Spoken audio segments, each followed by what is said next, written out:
Welcome back to Edufun. आज हम लोग लेंस फार्मूला जैसे हम लोगों ने पिछली वीडियोस में कंप्लीट कर लिया था, तो आज की इस वीडियो में मैं आज आपको समझाने जा रहा हूँ डेरिवेशन ऑफ मिरर फार्मूला। तो यहाँ पर मैंने काफ़ी अच्छा सा एक डायग्राम बना के रखा हुआ है और इसी डायग्राम की मदद से हम लोग समझेंगे कि कैसे जो कि लेंस फार्मूला है वो कैसे डेराइव हुआ। तो सबसे पहले हम लोग यहाँ पर देखते हैं कि आखिर होता क्या है मिरर फार्मूला। तो मिरर फार्मूला हम लोग यहाँ पर देखते हैं, मिरर फार्मूला। मिरर फार्मूला होता है 1/f is equal to 1/v plus 1/u। तो जैसे कि आप लोगों को पता है कि लेंस फार्मूला होता है 1/f is equal to 1/v minus 1/u, उसका जस्ट अपोजिट, यानी इधर माइनस की जगह प्लस आ जाता है मिरर फार्मूला में, तो हो जाता है 1/f is equal to 1/v plus 1/u। तो ये होता है हमारा मिरर फार्मूला। और यहाँ पर जैसे मैंने एक डायग्राम में एक कॉनकेव मिरर बना के रखा हुआ है, ये हल्का हल्का आपको एक प्लेन मिरर लगेगा, पर ये असल में एक कॉनकेव मिरर है। इसमें हल्का सा आप कर्व देख सकते हैं। तो यहाँ पर एक ऑब्जेक्ट है जो कि सी के बियॉन्ड रखा गया है, और वो ऑब्जेक्ट ए बी है, और फिर उसकी इमेज बन रही है सी और एफ़ के बीच में। हम लोग को पता है कि जो बियॉन्ड सी ऑब्जेक्ट होता है उसकी इमेज हमेशा कॉनकेव मिरर में सी और एफ़ के बीच में बनती है, वो भी डिमिनिश्ड बनती है, लेकिन रियल एंड इन्वर्टेड होती है। तो इसी तरह यहाँ पर हम लोगों ने पूरा बनाया है फिगर। अब उसके बाद हम लोग देखते हैं कि आखिर ये कैसे होगा। तो उससे पहले हम लोग इसमें देख लेते हैं कि जो इसमें एफ़ है, एफ़ का मतलब है फोकल लेंथ, वी का मतलब है इमेज डिस्टेंस,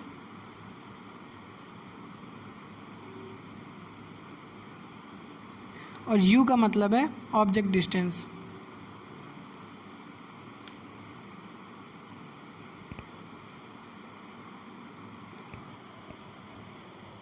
यहाँ पर हम लोग लेंथ मेज़र करने के लिए यहाँ पर एक पी इसको नेम दे देते हैं इस पॉइंट को, जिसका मतलब होता है पोल।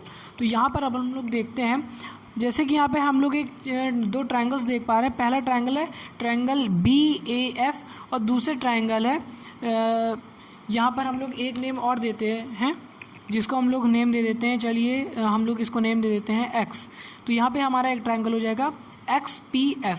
तो इसी तरह से हम लोग नेमिंग करेंगे, साथ साथ नेमिंग भी करते जाएंगे और साथ साथ डेराइव भी करते जाएंगे। तो सबसे पहले हम लोग यहाँ पे देखते हैं in triangle BAF, in triangle BAF and triangle, अब यहाँ पे हम लोग को क्या दिख रहा है XPF, तो यहाँ पर हो जाएगा XPF। तो इसी तरह अब हम लोग को यहाँ पे दिखाई दे रहा है कि ये जो एंगल है वो ये वाले एंगल के बराबर है। मतलब ये है angle BFA is equal to angle BFA is equal to angle XFP। तो ये दोनों एंगल हमारे इक्वल हो जाएंगे। और क्यों इक्वल हो जाएंगे? क्योंकि ये वर्टिकली अपोजिट हैं। तो वर्टिकली अपोजिट, इस वजह से ये दोनों हमारे एंगल इक्वल हो जाएंगे।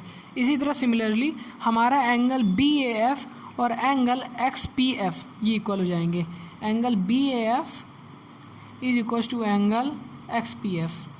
उसका रीज़न ये है कि दोनों 90 डिग्री हैं। हम लोग लिख लेंगे यहाँ पर बोथ 90 डिग्री, यानी वो इसलिए क्योंकि ये जो ऑब्जेक्ट और जो इमेज है वो हमेशा परपेंडिकुलर होते हैं, ये जो प्रिंसिपल एक्सिस होता है, तो इस वजह से दोनों 90 डिग्री हो जाएंगे। फिर उसके बाद अगर हम लोग यहाँ पे देखें तो हमारे पास दो एंगल इक्वल आ चुके हैं। तो इसका मतलब ये है जो ट्रायंगल BAF है वो सिमिलर हो जाएगा ट्रायंगल XPF के। और वो कैसे सिमिलर होगा? By AA criteria. AA criteria की वजह से ये दोनों ट्रायंगल आपस में सिमिलर हो जाएंगे। अब इसी तरह अगर ये सिमिलर है तो हम लोग ले सकते हैं बाय CPST, यानी congruence part of similar triangles हम लोग ले सकते हैं। जो AB अपॉन XP वो बराबर होगा AF upon PF, AF upon PF। ठीक है, तो ये CPST से हम लोग को पता चल गया। अब यहाँ पे एक गौर करने वाली चीज़ ये है कि हम लोग को पता है कि जो AB है, ये AB और कुछ नहीं, ये असल में हमारी ऑब्जेक्ट की हाइट है। तो हम लोग यहाँ पे ले लेंगे we know that AB is equals to h, यानी ऑब्जेक्ट की हाइट। और इसी तरह जो एक्स पी है, एक्स पी और कुछ नहीं, वो हमारे इमेज की हाइट है। तो हम लोग इसको ले लेंगे X P is equals to minus H dash, ठीक है। तो यहाँ पर ये कैसे इक्वल है आप यहाँ पे देख सकते हैं। जैसे ये जो ए बी है, ये पैरेलल लाइन आई हुई है ये प्रिंसिपल एक्सिस के, तो पैरेलल होने की वजह से जैसे ये एक परपेंडिकुलर डिस्टेंस है, वैसे ये भी परपेंडिकुलर डिस्टेंस है। तो जो दो पैरेलल लाइंस के बीच की जो परपेंडिकुलर डिस्टेंस होती है वो हर पॉइंट में सेम होती है। इसी वजह से ये ए बी बराबर हो जाएगा हमारा एच के, और एक्स पी बराबर हो जाएगा हमारा माइनस एच डैश के, यानी image of height of image. तो इसी तरह अब ए एफ, तो अब हमारा ए एफ क्या है देखिए, असल में हमारा ए एफ और कुछ नहीं, ये असल में हमारा माइनस यू प्लस एफ है। अब माइनस यू प्लस एफ कैसे, वो मैं अभी आपको बताता हूँ। अब आप यहाँ पे गौर से देखिए, ये हमारी पूरी डिस्टेंस है यू, और यहाँ पे ये लेफ्ट हैंड साइड बन रहा है, तो साइन कन्वेंशन से आपको पता है कि माइनस यू हो जाएगा। अब इसी तरह अगर ये माइनस यू है और हम लोग को चाहिए ए एफ, तो और हमको पता है जो पी एस है वो फोकल लेंथ है, तो यानी माइनस यू माइनस में माइनस एफ होगा, क्योंकि जो फोकल लेंथ है ये भी तो माइनस होगी। तो हम लोग इसको लिख सकते हैं minus you minus minus F, तो इस वजह से ये हमारा माइनस यू प्लस एफ हो जाएगा। अब इसी तरह अगर हम लोग यहाँ पे देखें एफ पी को, क्योंकि हमारा ट्रायंगल एक्स पी एफ में हमको डिस्टेंस पता है पी एफ, तो पी एफ डिस्टेंस हमारी और कुछ नहीं फोकल लेंथ है, तो P F is equals to minus F, क्योंकि हमारी फोकल लेंथ माइनस है इसलिए हम लोग यहाँ पर फोकल लेंथ को माइनस में लेंगे। अब हम लोग आगे देखते हैं, अगर हम लोग इसको रिप्लेस कर देंगे तो हमको पता चल जाएगा ए बी हमारा क्या है, ए बी हमारा एच है, तो यानी H upon minus H dash वो बराबर होगा ए एफ यानी minus U plus F upon minus F. तो ये हमको पता चल गया। अब हम लोग इसको नेम दे देते हैं इक्वेशन 1, क्योंकि ये आगे हमारे काम आएगी, ये हमारी इक्वेशन 1। अब इसी तरह जब हमारी इक्वेशन 1 है तो अब हम लोग इक्वेशन 2 देखते हैं। हम लोग को इक्वेशन 2 अब बनानी है किसी तरह। तो अब हम लोग देखें, अगर triangle B dash A dash F और ट्रायंगल, अब हम लोग यहाँ पर भी एक नेमिंग देंगे, तो इसको हम लोग नेम दे देते हैं वाई, इस पॉइंट को, ठीक है। तो अब हम लोग देख सकते हैं in triangle B dash A dash F and triangle Y F P. तो हम लोग यहाँ पे देखते हैं in triangle B dash A dash F and triangle. अब जैसे बी डैश हमारा इधर है तो हम लोग स्टार्टिंग वाई से करेंगे, फिर उसके बाद ए डैश तो हमारा हो जाएगा पी, और फिर एफ है तो हमारा यहाँ पर भी एफ हो जाएगा, ठीक है। तो अगर हम लोग इन दोनों ट्रायंगल्स की बात करें तो हमको पता है कि जो ये वाला एंगल है ना, एंगल ए डैश एफ और बी डैश, ये बराबर होगा एंगल वाई एफ पी के, बिकॉज वर्टिकली अपोजिट एंगल्स हैं। तो हम लोग यहाँ पे लिख लेंगे we know that angle B dash A dash F वो बराबर होगा वाई एफ पी के।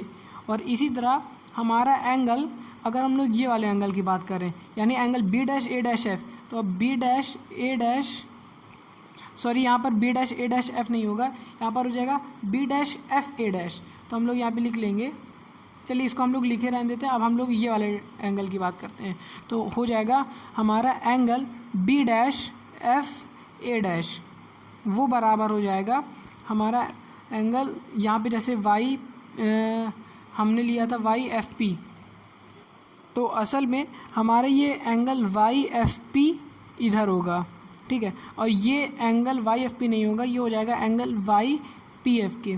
यहाँ पर मुझसे थोड़ी सी मिस्टेक हो गई थी तो उसको आप इग्नोर कर सकते हैं।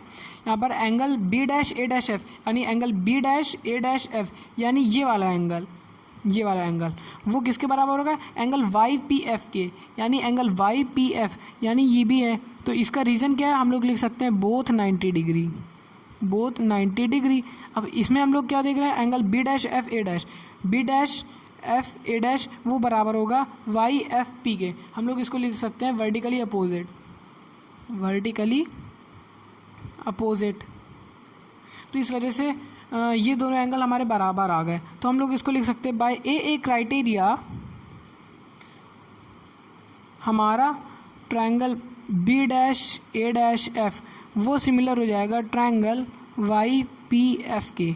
अब हमारे ये दोनों ट्रायंगल अगर सिमिलर प्रूव हो गए तो जैसे हमने यहाँ पे सी पी एस टी का यूज़ किया था वैसे अब हम यहाँ पर भी करेंगे। तो हम लोग यहाँ पे लिख सकते हैं by C P S T congress part of similar triangles, हम लोग इसको लिख सकते हैं A dash upon A dash B dash A dash B dash upon में। अब जैसे हम लोगों ने अगर ये वाली हाइट ली है तो हम लोग इसको लेंगे। तो हम लोग चलिए सबसे पहले ऑब्जेक्ट की हाइट को ले लेते हैं। तो हम लोग यहाँ पे लिख लेंगे Y P upon A dash B dash, वो इक्वल हो जाएगा P F upon A dash F के, P F upon A dash F. तो हम लोग को पता है ये जो वाई पी है ये और कुछ नहीं, ये हमारा एच है। वो इस वजह से क्योंकि यहाँ पे आप देख सकते हैं ये दोनों पैरेलल लाइन्स है और ये दोनों परपेंडिकुलर डिस्टेंस है, तो ये इक्वल हो जाएगा। तो इसी वजह से हमारे जो वाई पी है वो हमारा एच हो जाएगा, और जो हमारा ए डैश बी डैश है वो माइनस एच डैश है, यानी ए डैश बी डैश वो माइनस एच डैश है। और इसी तरह हमारा पी एफ वो फोकल लेंथ हो जाएगा, तो पी एफ वो हो जाएगा माइनस एफ, क्योंकि हमारी फोकल लेंथ इस टाइम पे माइनस में है। और इसी तरह अब हमको यहाँ पे क्या चाहिए, ए डैश एफ। तो ए डैश एफ हम लोग देखते हैं क्या है। तो ए डैश एफ क्या है, ए डैश एफ आप लोग यहाँ पे फिगर में देख सकते हैं कि अगर ये टोटल लेंथ माइनस वी है, क्योंकि यहाँ पे इमेज डिस्टेंस भी माइनस में होगी, तो हम लोग इसको लिख सकते हैं minus V minus focal length. तो यहाँ पर हम लोग का आंसर आ जाएगा A F is equals to minus V plus F.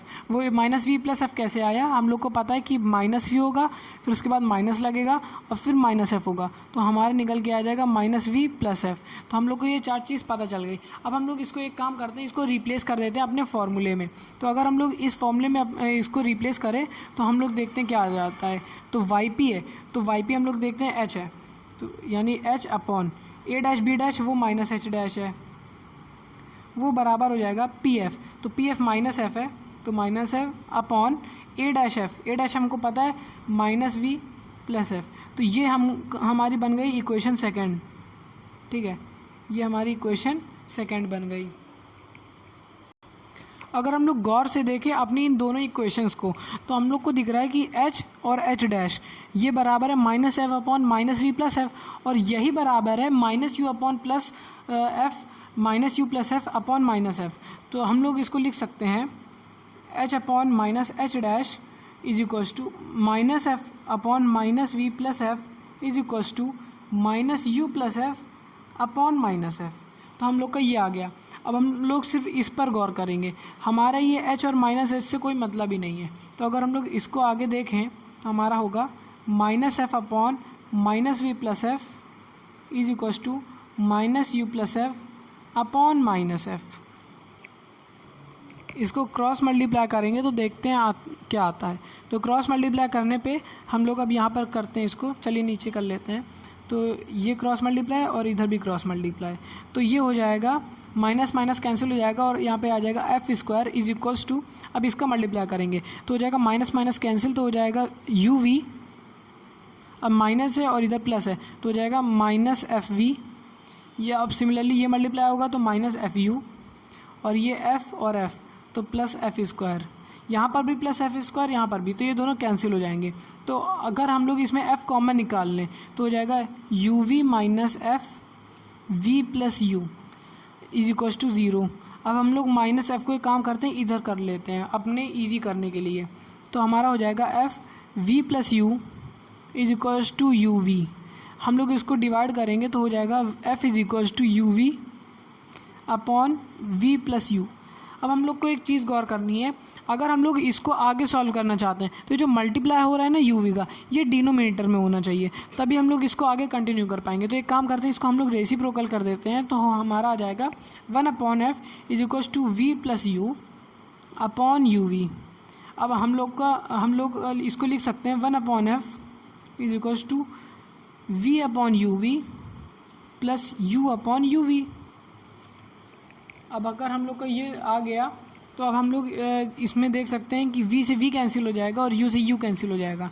तो हम लोग अब इधर इसको देखते हैं, तो one upon F is equals to V से v कैंसिल हो जाएगा तो हो जाएगा one upon U plus one upon V, और यही तो हमारा लेंस फॉर्मूला था। तो अगर हम लोग इसको और सिस्टमेटिक वे में लिखें तो लिख सकते हैं one upon F is equals to one upon V plus one upon U, और यही हमारा मिरर फॉर्मूला है। तो देखिए हम लोगों ने कितने इजी मेथड से इसको पूरा डराइव कर लिया। तो ये देखिए one upon F is equals to one upon V plus one upon U, और सिमिलरली यहाँ पे हम लोग देख सकते हैं 1/f plus is equal to 1/v plus 1/u।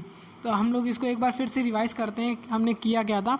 तो यहाँ पे हम लोगों ने इन दोनों ट्रायंगल्स को सिमिलर प्रूफ किया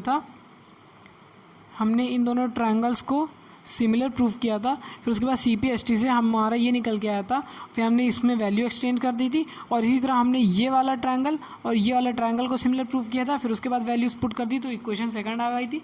हमने दोनों इक्वेशंस को सॉल्व किया और लास्ट में हमारा आंसर ये निकल के आ गया।